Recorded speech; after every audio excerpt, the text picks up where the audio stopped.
करणानां वृत्ति संबंध कथम पुरुषेण सह प्रवृत्तः इति अत्र उच्यते। इंद्रियों का जो वृत्ति संबंध है वो पुरुष के साथ किस तरह से लागू होता है इस विषय में बताते हैं। मतलब इंद्रियां जो हैं जीवात्मा का काम क्यों कर रही, क्या क्या कारण, क्यों उसका सेवा कर रही है इंद्रियां जीवात्मा की, इस विषय में बताते हैं। सूत्र 36 बोलिए। पुरुषार्थम कर्णोद्भव अपि अदृष्ट उल्लासात्। भाष्यम कर्णोद्भव खलु पुरुषार्थः पुरुष प्रयोजनाय। ईश्वर ने जो इंद्रियां बनाई, इंद्रियों की उत्पत्ति की, वो किस लिए की? पुरुष के लिए, जीवात्मा के लिए बनाई। पुरुष का प्रयोजन सिद्ध करने के लिए। भोग और अपवर्ग दो प्रयोजन, इन दोनों की सिद्धि के लिए परमात्मा ने इंद्रियां बनाकर जीवात्मा को दी। तो कह रहे हैं क्यों दी? अदृष्टस्य भोगोन्मुखत्वात् संभवति।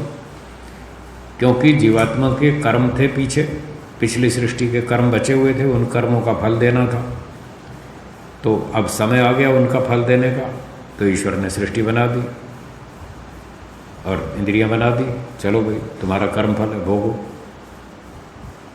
मोटी भाषा में कहें तो उसके कर्म उछल रहे थे, फल देने के लिए तैयार हो गए थे। उल्लास माने उछलना, वो कर्म उछल रहे थे, उनका समय आ गया था फल देने का। दो भाई इनको फल दो जीवात्माओं को।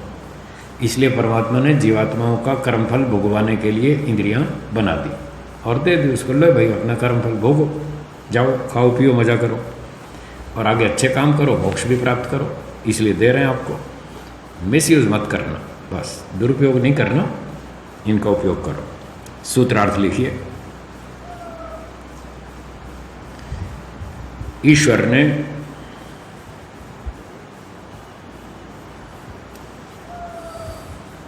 इंद्रियों अथवा कर्णों की उत्पत्ति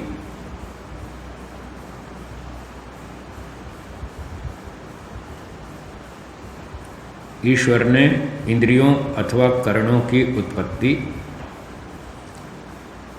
आत्माओं के कर्मफल देने के लिए, आत्माओं के कर्मफल देने के लिए और आगे मोक्ष प्राप्त करने के लिए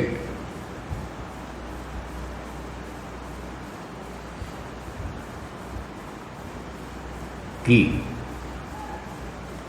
मोक्ष प्राप्त करने के लिए की